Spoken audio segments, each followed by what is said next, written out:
Are you terrified to uncover the truth about Jack the Ripper? The name still sends shivers down spines. A phantom, a nightmare, a killer who vanished into the fog. Over a century has passed since his reign of terror, but his crimes continue to fascinate. Who was this monster? Could we ever truly know? Now a new chapter unfolds. Scientists claim they finally have an answer. Could this be the end of the mystery? The shadows of London hold secrets, whispers of unsolved crimes. None more haunting than Jack the Ripper. He emerged from the darkness in 1888. A butcher of women, his methods were brutal, his motives unknown. 5 victims, forever linked to his name, their stories, a chilling reminder of London's dark heart. The Ripper's identity?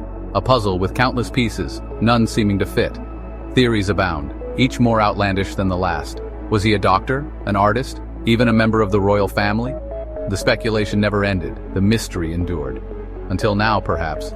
New evidence, scientific and shocking, promises to unmask the killer. DNA analysis, once a futuristic dream, now holds the key. Could this be the breakthrough we've been waiting for? Or will Jack the Ripper remain shrouded in shadow? You need to hear this if you're fascinated by true crime. 1888, Whitechapel, London. A maze of poverty and despair. Life here was cheap, especially for women.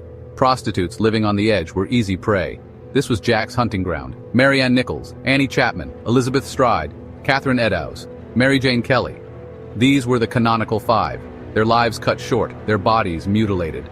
The Ripper's calling card, surgical precision, a macabre signature. Panic gripped the city. Fear stalked the streets. Police, overwhelmed and outmatched, searched desperately for the killer. Every shadow seemed to hold a threat, every stranger a potential suspect. But Jack eluded them all.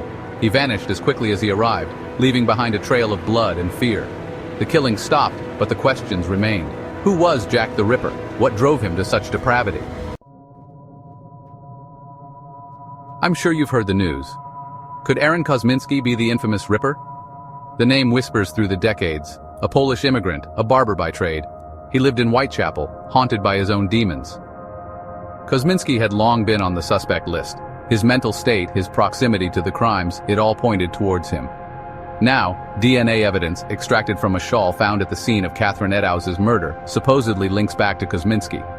The analysis, though complex and controversial, suggests a match. Could this be the final piece of the puzzle? The science is far from perfect. The shawl, a century old, could be contaminated. The DNA sample, fragmented and degraded, leaves room for doubt. Critics argue that the findings are inconclusive, open to interpretation, but for many the evidence is compelling. Kosminski, the troubled barber, fits the profile. His mental instability, his location, it all aligns with the Ripper's legend. Could this be the closure we've been seeking? This is going to blow your mind. The implications are staggering. If true, this discovery could rewrite history. A century-old cold case finally solved. Jack the Ripper, no longer a ghost story, but a man named Aaron Kosminski. But is it really that simple? Doubts linger. The science, while promising, isn't foolproof. The evidence, circumstantial at best, leaves room for error. Can we truly say with certainty that Kosminski was the Ripper, or are we grasping at shadows? The debate rages on. Experts are divided, their opinions fueled by passion and skepticism.